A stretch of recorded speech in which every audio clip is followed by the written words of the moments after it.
I'm Ryan Walters, that other podcast host that you hate the most, and you're listening to the Hidden Oaks Overdose Football Fix.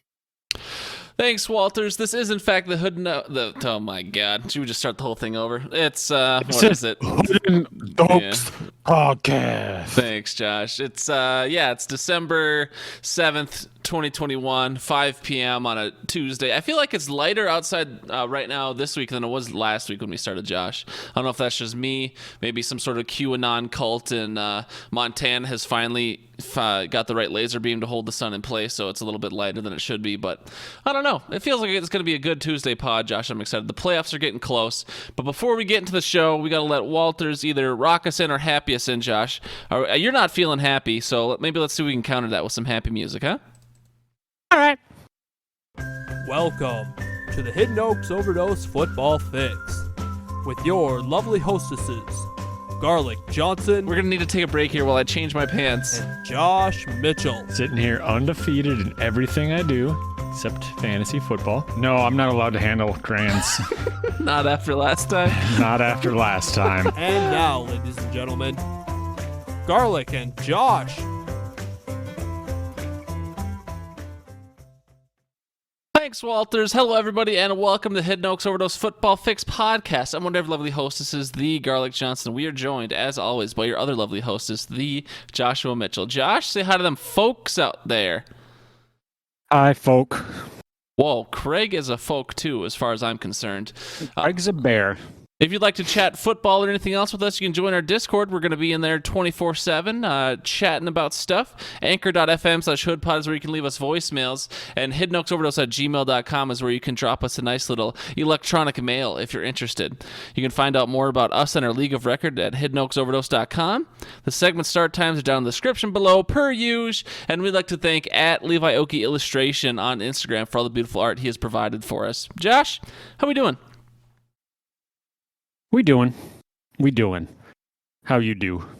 I mean, I'm doing pretty good. We got, I know playoffs for most fantasy leagues are starting next week. In the champs branch out, they're actually starting this week. We're starting week 14 playoffs. So my team's not looking too hot. I rode Derrick Henry pretty hard, but I don't think I'm going to win the championship in that. So that's unfortunate. But other than that, I played a lot of Animal Crossing over the weekend. I'm a little bit addicted, but, there's only so much a person like me can do in that game. So I'm sure I'll burn out another week or two here. And Josh, this is a project I've been waiting to do for a long time. It's a project most people would rather blow their brains out than doing. But pretty much, I had an old iPod Touch. I bought it in probably middle school, high school, whenever Gen 2 iPod Touches came out.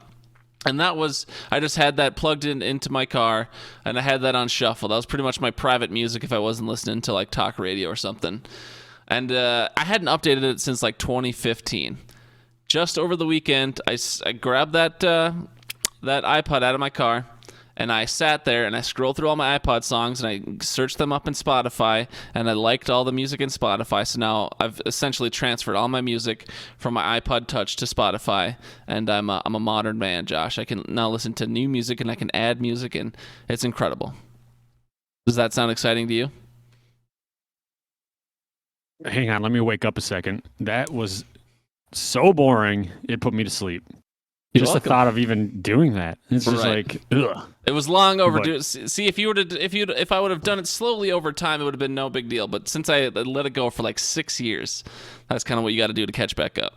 Yeah, I've been trying to power up my old Zune for the past few years and haven't had any luck with that. But I know where it is. I still own it, but kind of hard to go into a Best Buy and go, hey, do you guys have chargers for a Zune from 2008? Oh, boy. A fucking Zune. Way ahead of their time. Right. I talked about my chit-chat, Josh. It looks like you had your own little chit-chat comment there. Why don't you talk us more about that, please? You tied it in pretty well. You mentioned, fantasy playoffs coming up. And, I just want to remind people, everybody involved, people in the playoffs, people not in the playoffs, isn't the real fantasy football the friends we made along the way? Think about it, Gar. I mean, do you want that to be a fantasy, or do you want that to be a reality? I don't know if I'd want that to be by fantasy. I think I'd want real friends. I've met some of the people in my leagues, and let's just say fantasy is a good, kind of first step. we'll take the steps afterwards if we feel so brave. Maybe But, only some of those people could exist in a fantasy. Like Bradley and Jesse are in no way real characters, right? Like we're in a simulation. Oh, yeah. That's the random generated character that you get in like Fallout or something if you click on randomize. Sure. Skyrim. Gotcha. Yep. That's what they are. But yeah, and then just another note that I didn't put in the chat because I wanted your your gut reaction. But You fucking hurt us. Jesse joined. I go back to work on Thursday. Oh no, Josh. Oh no. I mean, you certainly haven't been living in freedom, and I know my boss and my boss at my job has 6 kids, and so he much prefers to be in the office. He's upset if he has to go home and take care of kids or whatever. So you haven't been free having an infant child, but I got to imagine there's some mixed feelings here having to work, even if it's just from the basement. Yeah. I'm not necessarily looking forward to it too much because people have been taking care of my caseload for this long, and it's just like I'm at risk of them realizing he doesn't do a whole lot. There's not a whole lot to this. We could do this without him, and so I feel like I need to go back and kind of set something up on Thursday that makes me irreplaceable, like a Trojan virus or something in the system or whatever, but something that makes it so they can't get rid of me. But so I'm going back. I'm gonna go do the whole 9 to 5, or in my case 7:30 to 3:30, 3:45, starting on Thursday. Probably gonna start sleeping now, sleep through the day tomorrow, just so I'm well rested. But that's all the chit chat I got. Which is why if I'm a little bit down, it's definitely nothing to do with fantasy football. Never ever fantasy football related. Because real life is much more. Can we restart the season, Gar? Can I just go back and draft again? No, unfortunately, you're stuck with the consequences of your own actions. But we could sit here and talk nonsense for a while, Josh. We're about 2 minutes over what we usually do. We should probably keep her flying. I will shout out Jesse though. Literally, probably seconds after we stopped trash talking him, he joined. So he must have heard us in the ether. Oh shit, they're talking about me. I got to get in there. So shout out to Jesse. But we'll move into the FanTASTY zone, Josh, and it's about 7:15 is that segment start time. We're writing down here. We're already 7 minutes and 15 seconds in. Skybusters. They're always bringing us the FanTASTY zone, Josh. He sent me a fat, dummy thick check in the summer, and he's like, "Hey, I want to sponsor the FanTASTY zone this year." And it's like, "You fucking got it, pal." So we got okay. Does Brian know that he can rip out the one check? He doesn't have to send the entire book when he writes you one. That's I assume that's why I was so fat. He's old school, Josh. He's fucking old school. Okay, I'm surprised it wasn't on a stone tablet. But Josh, you snacking or drinking over there? I snacked a little bit, got down here at around 4 and finished my trail mix. I had a White Claw, and I have another black cherry White Claw. What you just heard there was Arnie. And I've also got some like cherry strudel candies. They're from the Monaco Baking Company. I got some treats from an anonymous person on the internet, which is always the safest treats to get from people you don't know. But shout out to them. I'm going to try these little cherry strudel things throughout the pod. We do not have a Brian email. We don't get a razor blade flavored one. I don't know, Josh. I could use some more iron in my diet probably, but no Brian email. I can delete that note. Josh. We had a couple quick gridiron gossip discussions. Again, it seems like the discussion part of the gridiron gossip has dropped off. I mean, we're part to blame for that.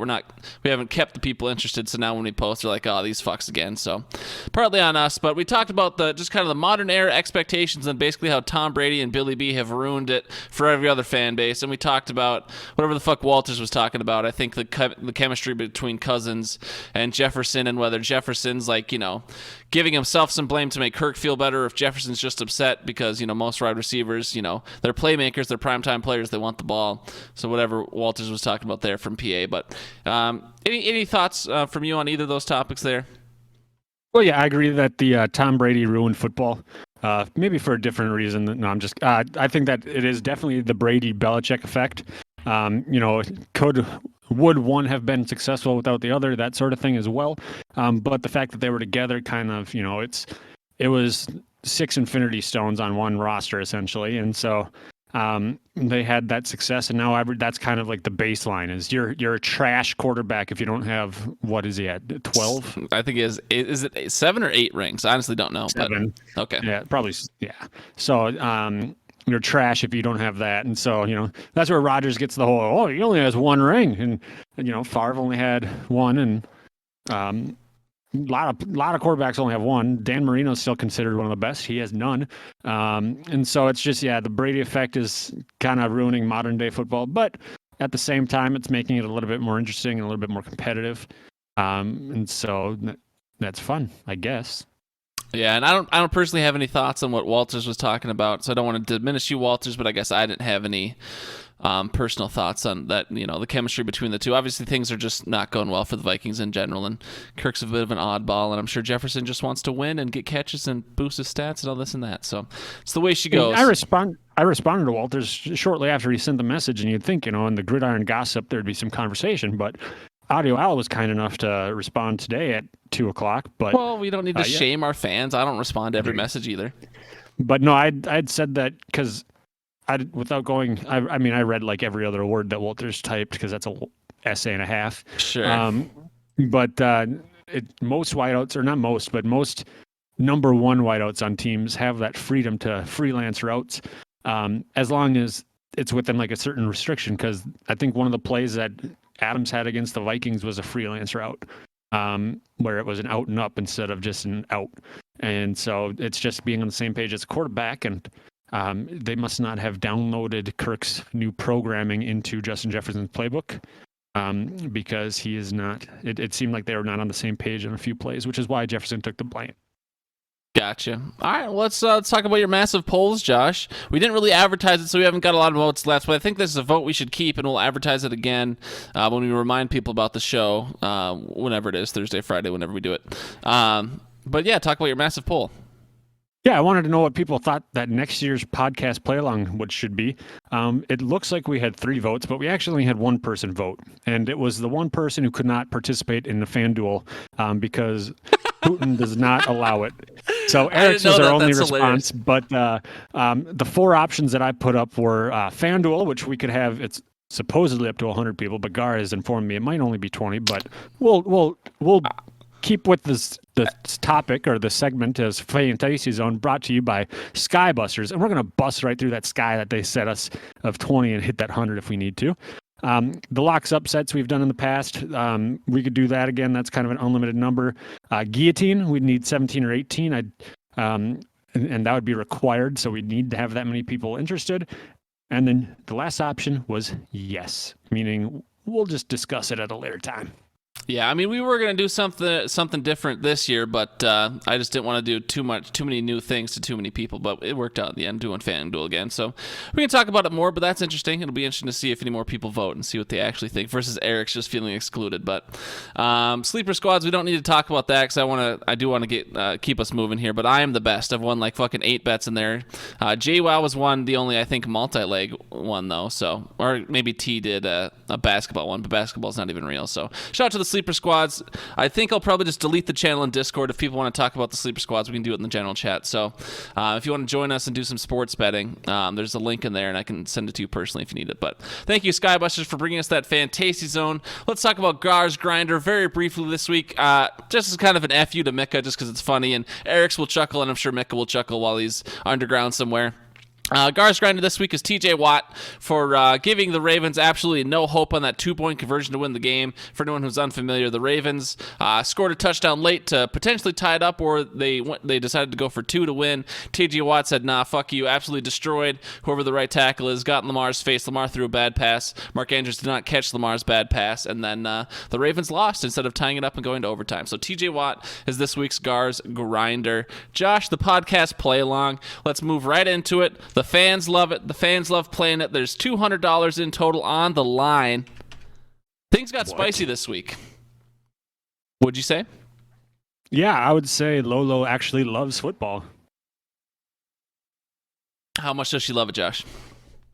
She loves it enough to put up 182.3 points. That's 20 points more than the next highest score of the week, which was Carrad 21. That's Derek, for those of you who don't know words backwards. 162.04. And then Happy Camper with 157.28. A lot of big scores this week.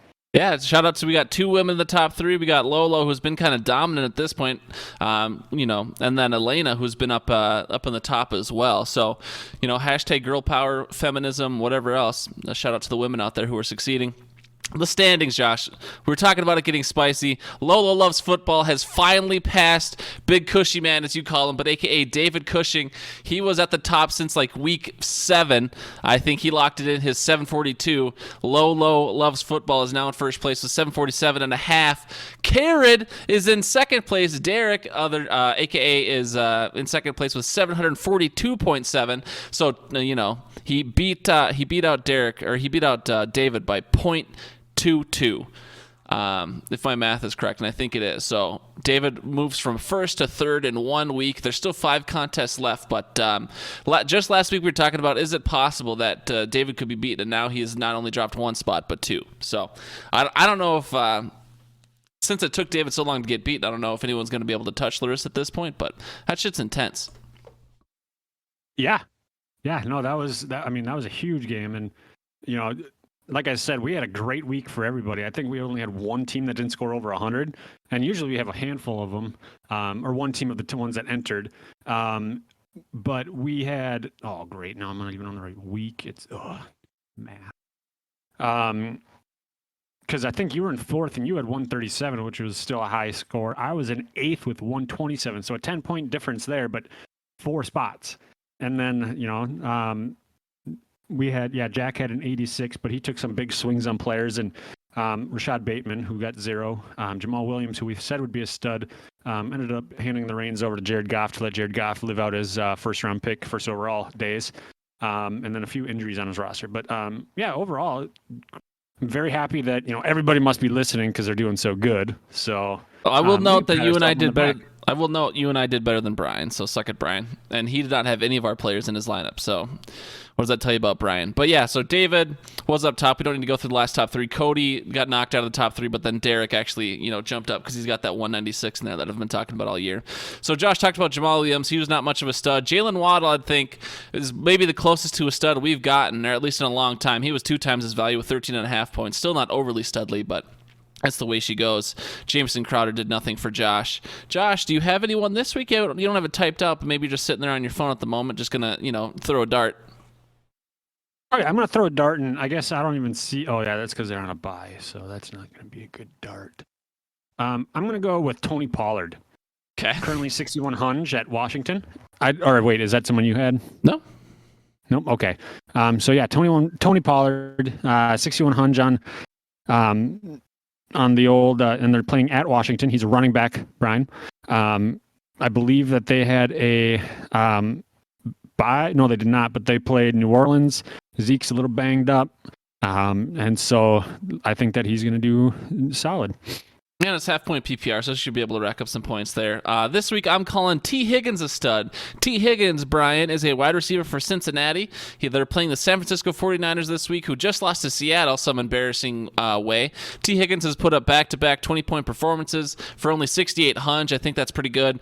T. Higgins has been someone I've been high on. I believe Tyler Boyd is banged up, or has been banged up periodically. So T. Higgins is for sure the number 2 in Cincinnati. I think there's no question about it. So as long as Joe Batto, as Josh likes to call him, can throw the ball, T. Higgins will be catching it. So I said it once.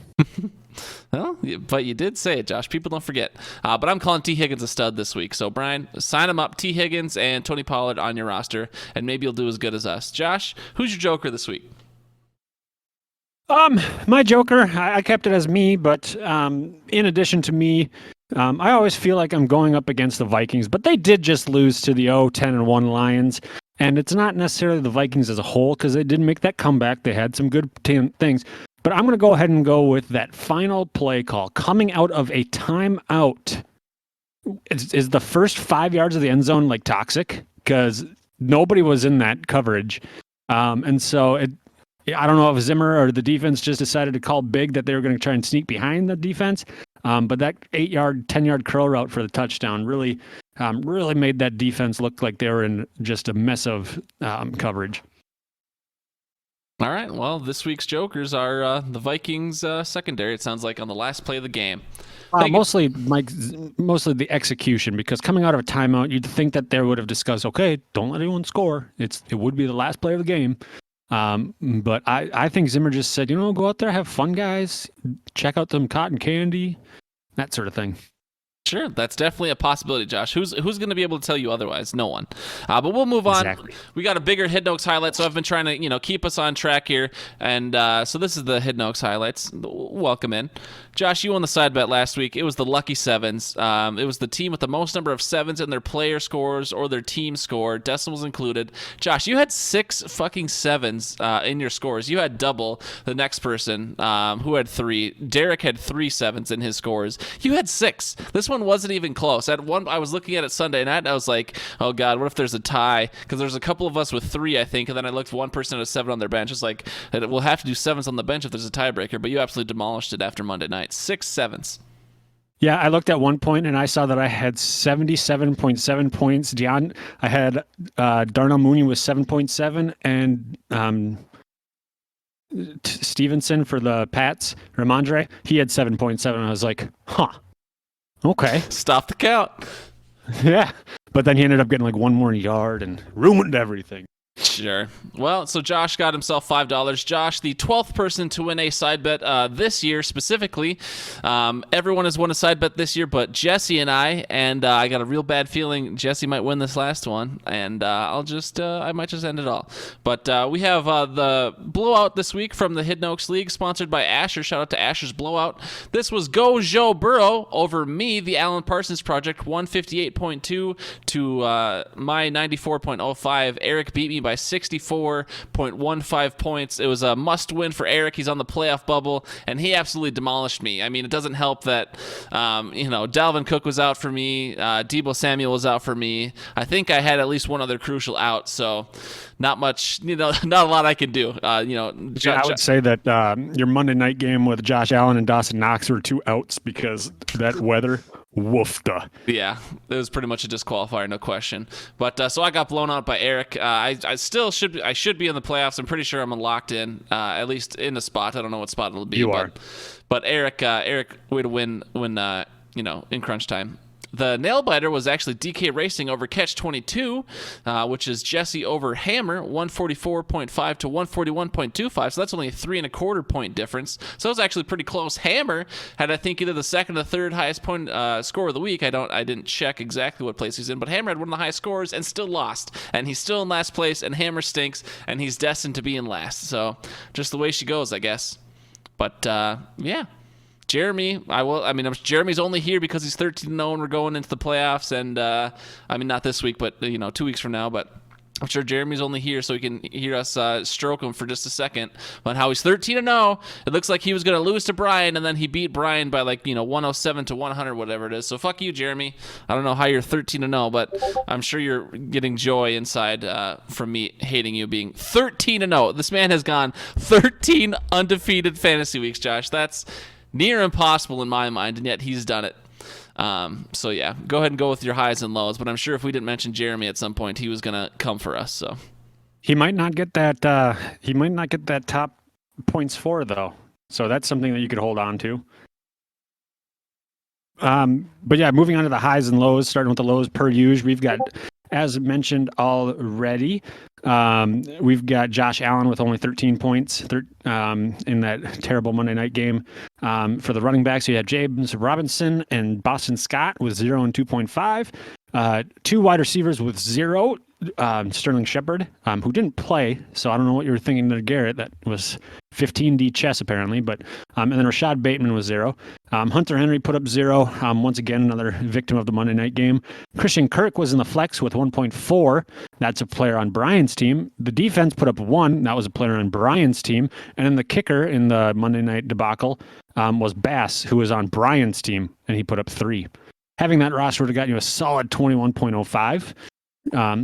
Moving on to the highs, we've got Brady putting up 32.3, David Montgomery putting up 28.1, Javonte Williams with 29.8, Deontay Johnson with 30.5 was the second wide receiver, I should say. Then Justin Jefferson with 35.6.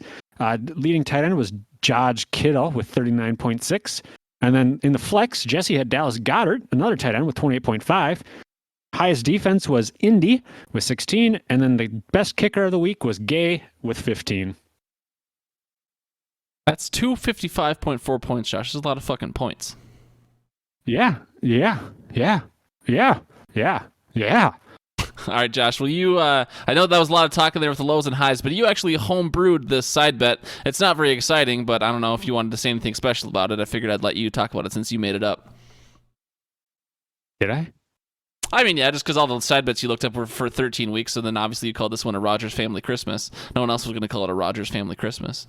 Oh, I think I just did because it was so close to Christmas, and it was our last side bet. Yeah, makes But sense. it's not our last side bet? Or is it our last side bet? Yeah, it is. Okay, so yeah, it's our Rogers Family Christmas. So, we'll all hate each other moving into it because we all hate each other, just like the Rogers family.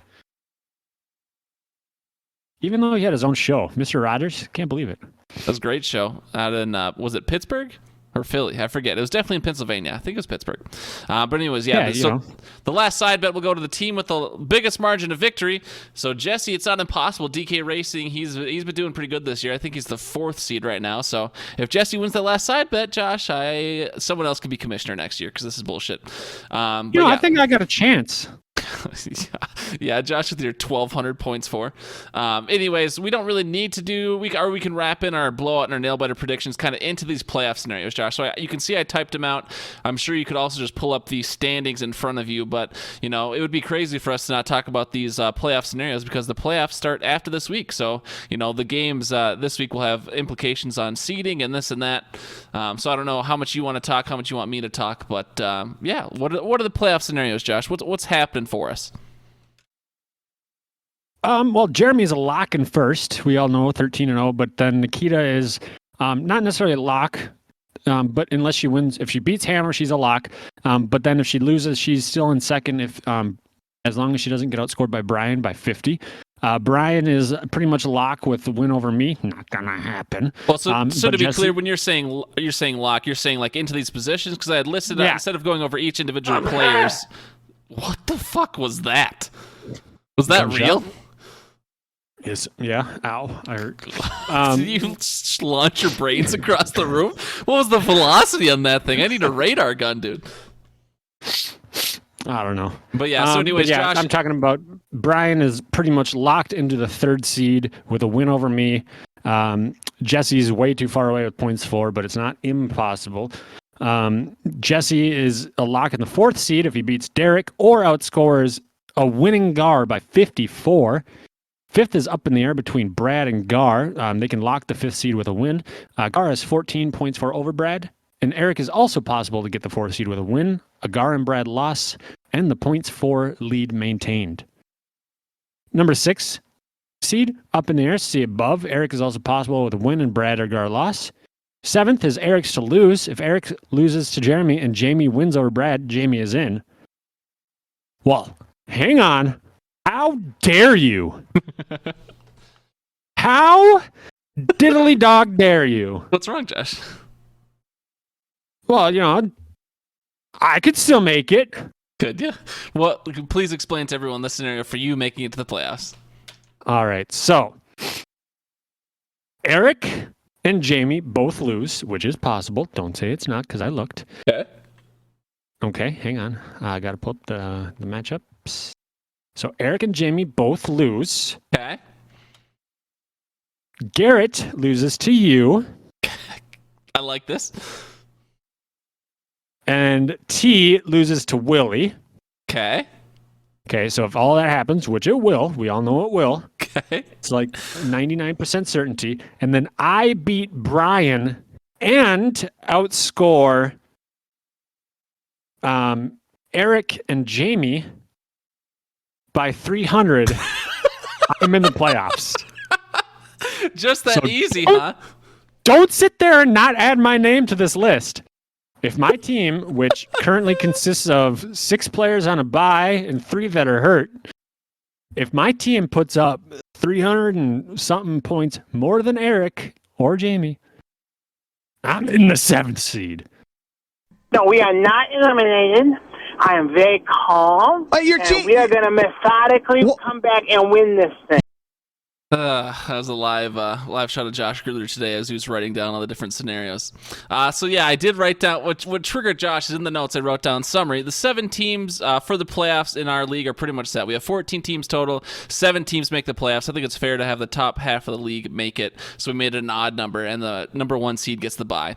It's possible Jamie steals Eric's playoff berth. If Jamie wins and Eric loses, like we said, but otherwise it's pretty much it goes Jeremy, Nikita, Brian, Jesse, me, Brad, Eric. Those are pretty much going to be the 7 playoff teams unless Eric loses his spot to Jamie. The seeding can get a little fucky like we talked about, especially me, Brad, and Eric. That could get really interesting depending on the outcomes, and we won't sit here and go through every scenario because that is a bad podcast. But I will go ahead and pull up the projected playoff bracket from ESPN just because that's how things are seeded right now, and it's definitely possible that things stay seeded the way they are right now. So Jeremy would get the bye, of course, because he's 13-0. He's had like a bye for the past 3 weeks already. So Jeremy gets one more bye before he has to play another meaningful game. I would play Jesse if things stay the same. That's the 4th and the 5th seed playing each other. Bradley and Brian would play each other. I think they love playing each other in all these fantasy leagues, so it would be the Canuck Bowl there. Only made the best man win. And then Eric would play Nikita. Gojo Burrow would play Team Mitchell, the 7th seed, playing the 2nd seed. So that is definitely a possibility for how things will turn out next week. We'll have to wait and see. But I don't want to play Jesse, and I don't want to play any of the other playoff teams. I somehow, even though I'm going to be one of the higher seeds potentially, I feel like I have the worst team just with, unless Dalvin can come back, after this week, and Debo is back healthy, and I did pick up Derrick Henry, and I picked up Antonio Brown if I could make a deeper push, but I don't like my chances, Josh. I'm going to need a lot of miracle performance, I think, for myself. It looks like I'd be playing Jeremy if I beat Jesse. Yeah, and you're over here saying one of your higher seeds, and you're sitting here 5 out of 7, so math is hard, right? It's higher than your seed, Josh. What's your seed exactly? Well, in the fans' hearts, I'm number 1. So I'm just going to go with that seeding. Well, there you go, Josh. So that's how things are going. Jesse said if he plays me next week, it'd be an easy win. Go fuck yourself, Jesse. I was kind of disappointed in these matchups. I was hoping that there would be some like Eric and Jamie would be playing each other, for example, because if they were playing each other, then whoever wins is in the playoffs. That would have been cool. But I think next year one of the rule changes I'll propose is for Week 14 we'll do it how BSB League does it, and that's there's 13 weeks. So in our league that would be everyone plays each other once, and then the 14th week will be a quote unquote a rivals week, and then we can either draw names or vote on who should be who's rivals or whatever. But that's how we could decide the Week 14 matchups. Maybe to make it a little more spicy, maybe not. Who knows? But that's. We could also do the 2 games a week, head to head in points against the median. Could do that. We can talk about vote changes. There'll be a survey at the end of the year like there always is. So I know no one likes filling it out and no one likes to give honest feedback, and that's why, I just have to make calls a lot. But don't forget that in your survey, folks. But Josh, we're going to have to honor some dead people here. So has anyone technically been eliminated from the playoffs? Because you said we weren't going to, play the Hunger Games song and shoot the cannon until people were technically eliminated.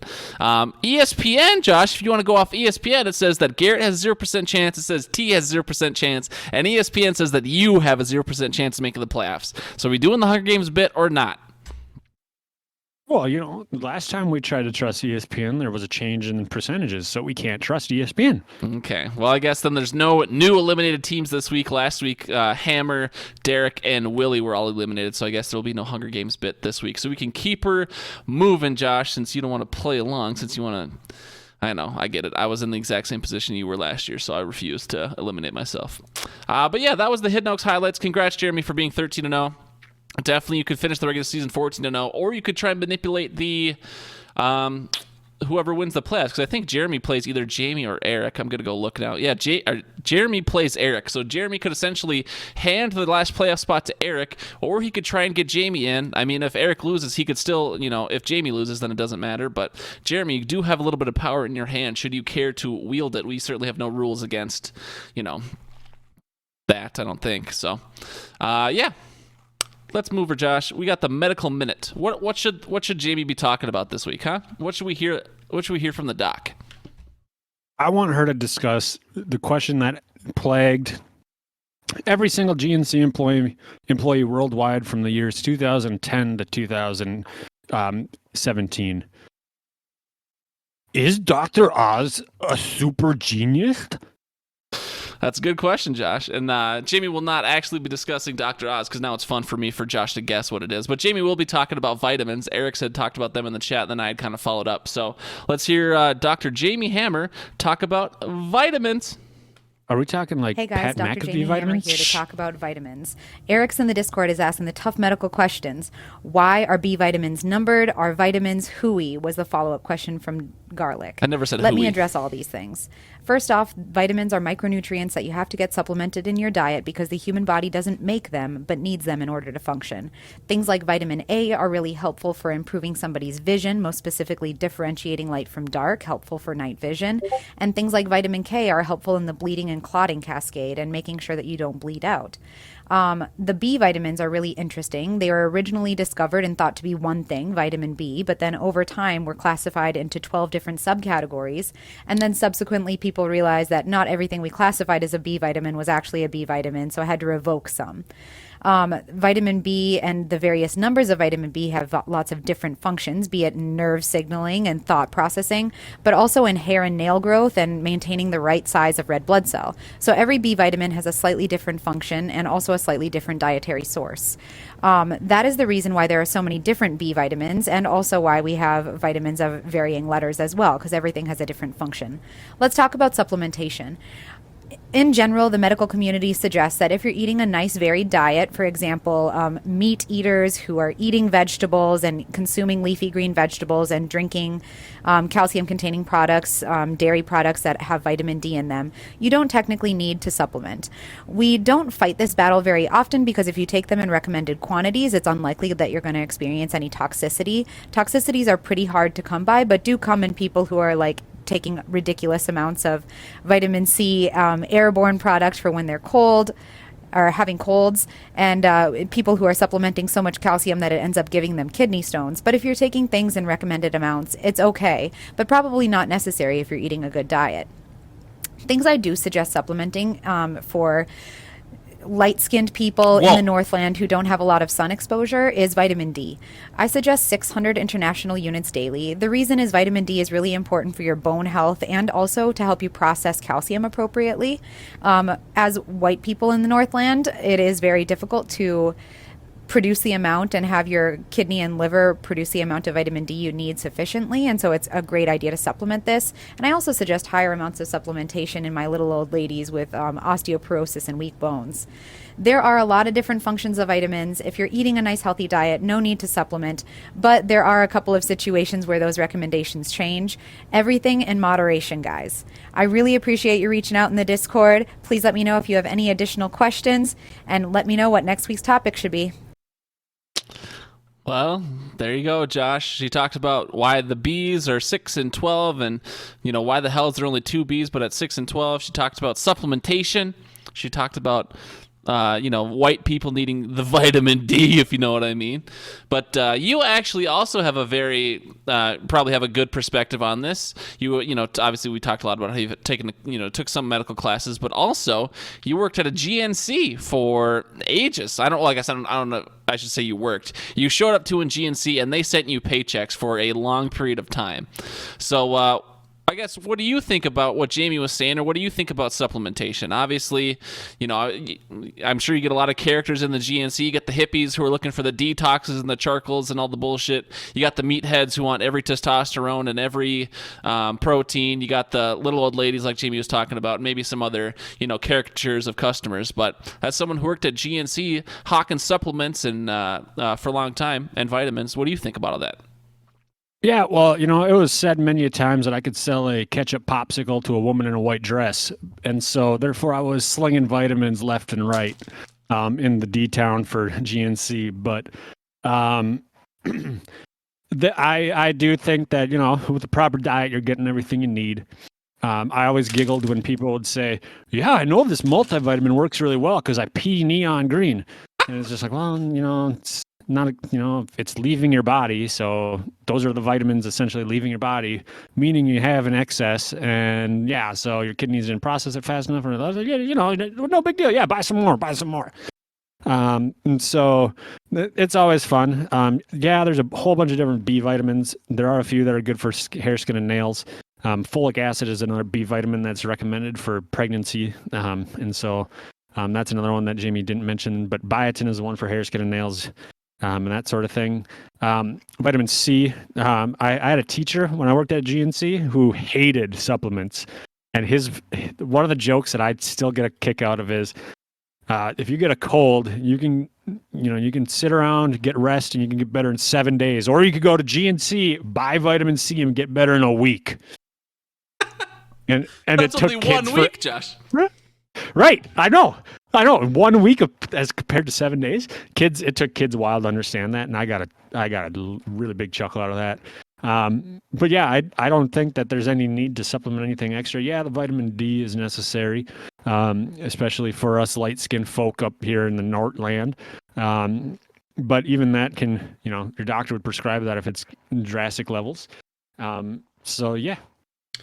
I guess my final question for you, Josh, would be, so you worked there for a long time. You pretty much know which products were bullshit and which weren't. Obviously, you were more so concerned about sales numbers than the general health of your local Duluth or Blaine or Roseville area, wherever you were working. I know you worked at a couple different stores, but do you take any supplements yourself still, or do you ever look back and go, man, I mean, I wasn't killing myself, but I should not have been putting that in my body like that? As someone who used to work out a lot, I'm sure you were taking this and that. So anything you regret taken necessarily, or do you still take anything today?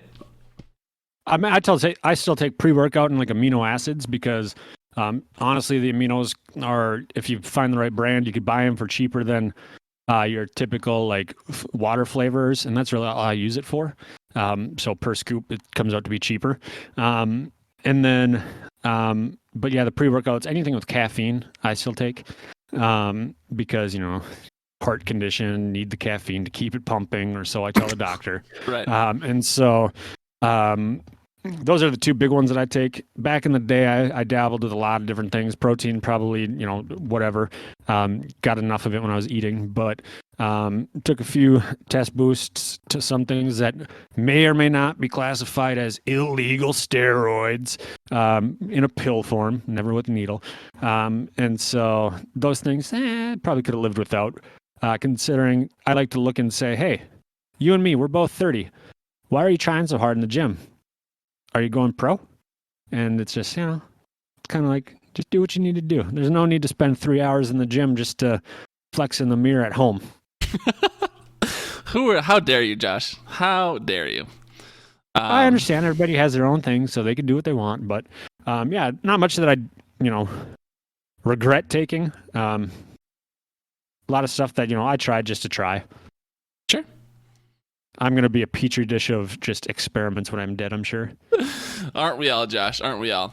But okay, that's interesting. When Eric's asked about it, and then Jamie, she told me she was doing this one, and then obviously I knew you worked at GNC for a long time. I thought it'd be interesting insight from a couple different sides there. Jamie, an actual medical doctor, and Josh, a guy who just sold stuff, pretending that he knew medical stuff. So, thank you as always, Dr. Jamie Hammer. If you want to, there's a couple more topics left, or a couple more weeks left for topics. So put them in the Discord. She could respond very promptly if she liked your topic, like she did with Eric. So we'll move into the Fave Favre, though, Josh. We're a little bit behind where we'd want to be, but I think the fans knew this would be a longer pod, so we only actually have one fan submission for the Fave Favre this week, and the Fave Favre topic this week is candy, and only Al called in, so we'll go ahead and we'll hear what Al has to say, and I'm not on the right page because I'm a fucking idiot, but here we go. Let's hear Al's Fave Favre candy.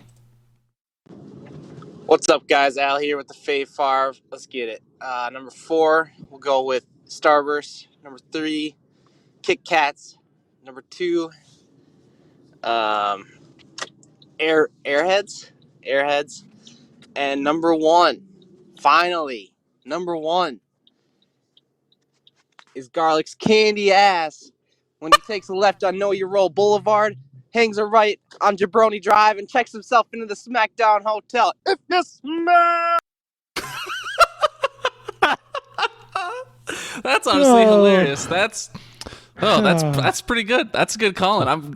I'm glad on a week where we only have one call-in. That's the call-in. Al, you just carried this entire segment with that. I appreciate you, and I guarantee that's why Al was the first person listening today, and that's why Al's been here this whole time. He's like, I got a fucking.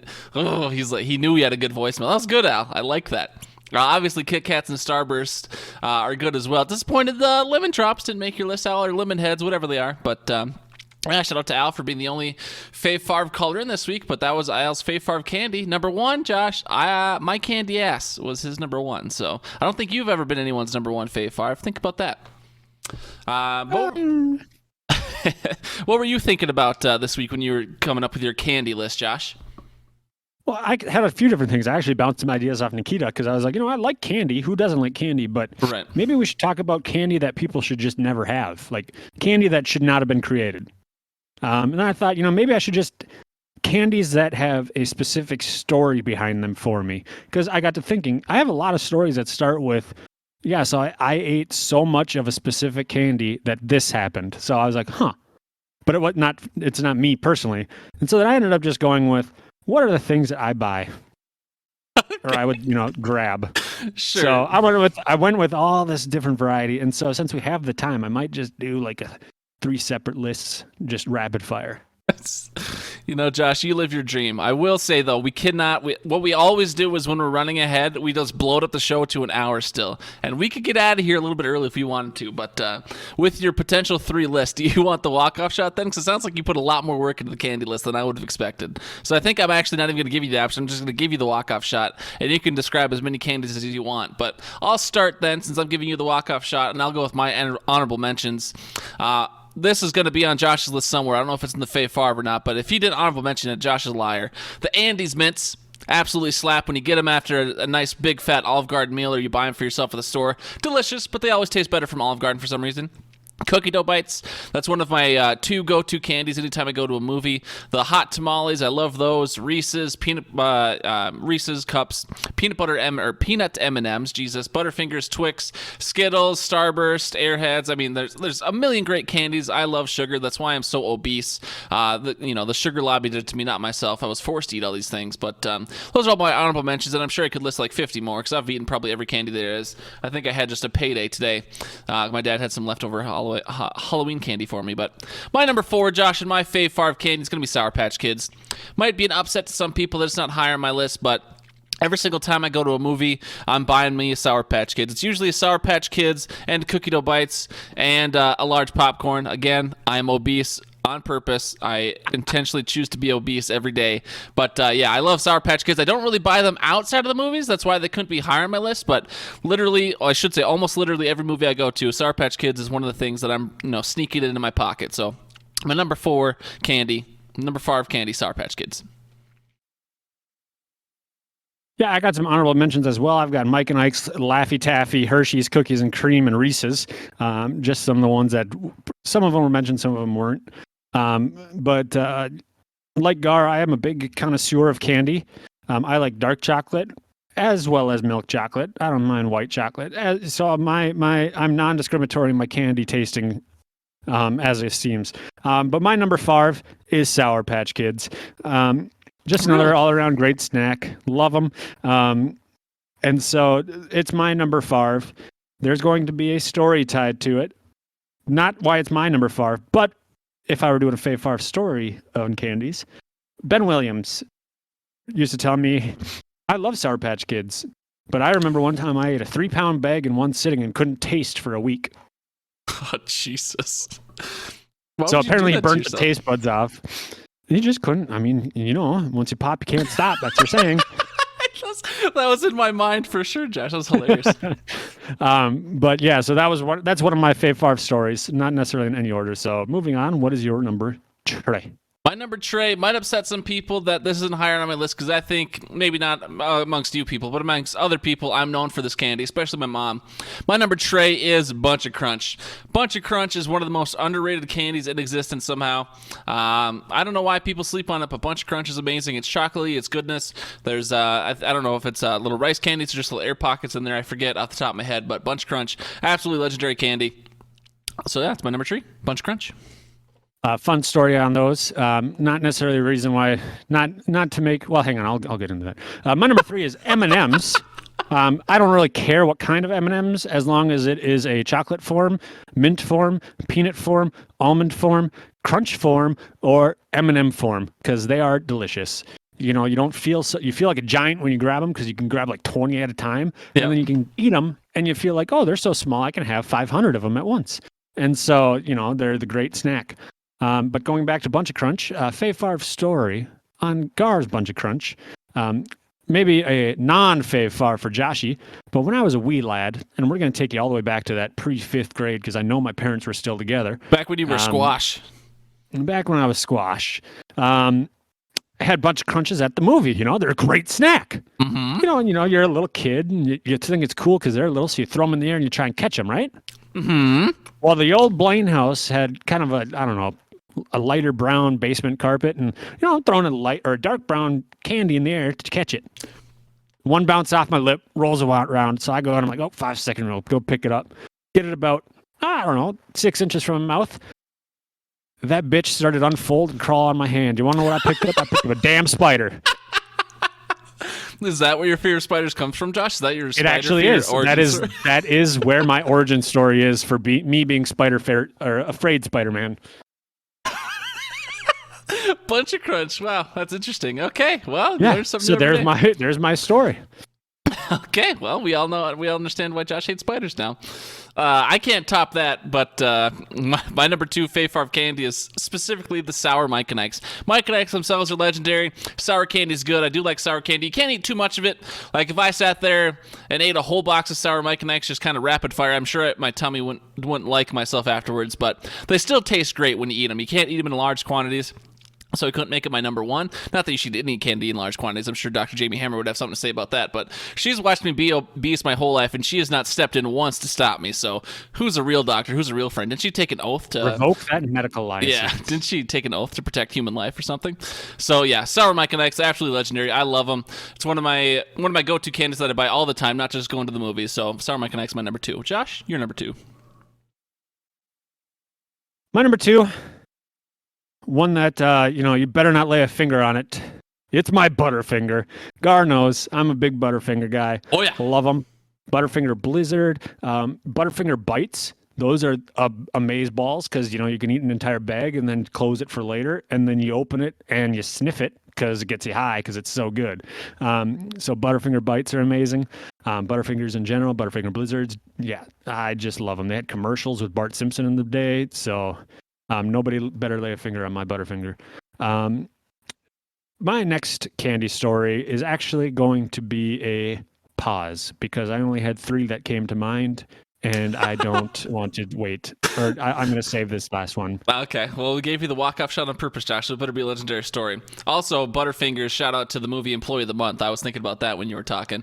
I don't know. I know Jesse knows what I'm talking about. Jesse's seen Employee of the Month plenty of times, but when that one goofy guy, I forget the actor's name off the top of my head, but he's trying to get some information from, like, the HR lady, essentially. He steals up a couple Butterfingers, breaks them in half, and then that's how he does it. So, legendary movie moments with Dane Cook and Employee of the Month. But, yeah, my number 1 candy, Josh, I love them. I almost debated with myself not having a chocolate candy number 1 just because chocolate, when it's real hot, is not always the best. It gets melty, this and that, but the candy is so good, it surpasses, the potential downside of chocolate sometimes. My number 1's Kit Kat, Josh. It's very simple candy, not too much to it. Milk chocolate, wafer, delicious. But I've loved Kit Kats my entire life, and I will always love Kit Kats. And again, I am intentionally obese. Okay, don't question me. I eat a lot of Kit Kats. That's my number 1. Are you one of those plebes that breaks it? No, absolutely not, Josh. How dare you? You eat them. Well, I guess what do you mean by break it? Break me off a piece of your Kit Kat bar. Do you snap it and then eat one piece at a time, or are you like a true American and you? No, I do not sit there and bite into it like a fucking set. No, absolutely not. You belong in jail if that's what you do with your Kit Kat. Well, I mean, I like to go out and assert my dominance to the general public and open up a Kit Kat bar in front of like a group of people and then just bite into it. All right, that's great, Josh. You have like 3 minutes. Go with your number 1 in your story. Go. All right, number 1. My number 1 candy is Twizzlers Nibs Cherry. I don't know why. I love them. I love Twizzlers. I love the Twizzlers Nibs. They're little bite-sized Twizzlers. They're cherry. Every single car trip, no matter what time of day it starts for me, has a bag of those Twizzler Nibs. They're delicious. They're bite-sized. and they're amazing. Now, my number one story, the Bunch of Crunch was supposed to be my number one, but Gar had it in his Fave Favre. So this isn't the best story, but it is one that's memorable. A lot of people here like Airheads, Laffy Taffy. And, football season rolls around that pre-Halloween. So you always have that Halloween candy temptation.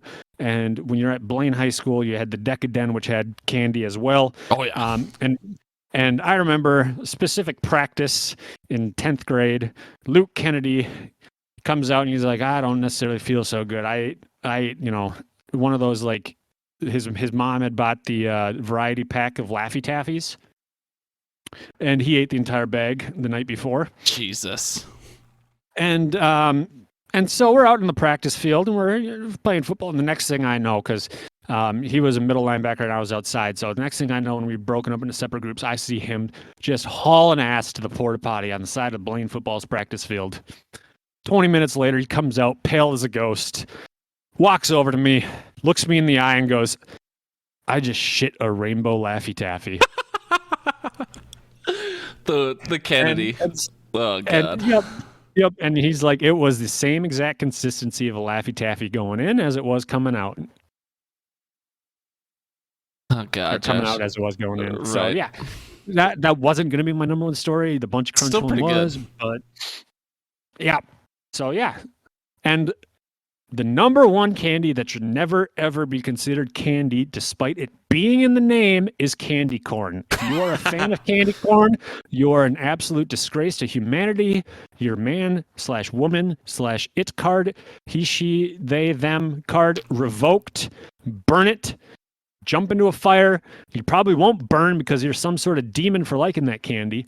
And I just remember my mom always coming home with a bag of that stupid ass candy corn, and I'd have to just throw pieces of it away just to get rid of it. Dude, I like candy corn. I don't go out of my way to buy it, but if there's a dish of candy corn sitting there at some sort of gathering, I'll take a handful, dude. There's nothing wrong with candy corn. I'll Ron Swanson and I'll pick it up and go, and then find a trash. More, please. Please, another. Yeah. Okay. Well, that was our Fave Favre. We'll get out of here on time for sure. So shout out to Al again for being the only candy calling. Josh and I had some pretty good candy lists as well. I am candy ass. I was the number one candy this week. The teaser for next week, we're usually rushed at the end. We've got a little bit of time. The teaser for next week, we're going back to sports finally. The Fave Favre is going to be a sports topic. It's sports TV shows. So this can be more of a newscast show. It can be a spoof. It can be whatever. We always leave them more vague, open to interpretation. So it doesn't have to be like, Sports Center or whatever. It could be, however you interpret sports TV shows. That's the Fave Favre topic for next week. So finally getting back to our sports roots. This is the football fix after all. Don't forget to leave us your voicemails to get in that raffle, to get a sweet little pennant, a hat, maybe a t-shirt. I usually accept Carmel Bear's art as is. For the first time ever, he sent me a t-shirt. I was like, try again. So I don't know if he actually will try again or not, but since he's a man with a baby at home as well. But we'll see. Hopefully the t-shirt comes out great. To it. Yeah. Well, Josh, that would be better. Flames are fucking sweet, dude. But yeah, this is the outro. We're not super rushing it, but we're going to title this episode "It's Nice Knowing Gar" because I took off the next 2 days to play the Halo Infinite campaign, and then I'll be in Mexico. And Brian seems to think I won't be coming back from Mexico for some reason, so I'll be, no one will hear from me for 2 days while I'm beating the Halo campaign, and then I'll be in Mexico for a week. So hopefully next week's podcast goes off without a hitch because I was able to do it fine remotely, but I have no idea what the internet connection will be. So it is technically possible we'll have to cancel next week's podcast because I don't think Josh would do it solo or someone else would step in last second. But definitely not, and I would not ask anyone. All right, well, there you go. So it is possible we miss next week's show, but I've done it remote before. So join our Discord, anchor.fm/hoodpod to leave us those voicemails. hiddenokesoverdose@gmail.com is where you can leave us an electronic mail if you want. That's pretty much it, Josh. You got anything you want to say to the folks? Go Packers. Wow, I was convinced. I won't even have to cut a single second, Josh. We're ending on time naturally. Wow. I know. So yeah, Mexico, huh? Are you gonna get the Rona down there and then just get segued into 2 weeks of that and then move down there altogether and become some sort of churro salesman on the side of the road? I mean, unless the Omicron's more lethal than people are saying. I did get boosted 2 weeks ago. I got my COVID booster, so I'm as protected as I can be. in my mind. So I don't know. We're saying that I'm doing all inclusive for the first time, so that'll be exciting. I don't know. We'll see. We'll see how she goes. Maybe I'll come back even more obese somehow. Maybe. Well, all right. Have fun. I'll probably try that Halo campaign out tomorrow as well. My last day of freedom before work. It's nice knowing you, Josh. Bye.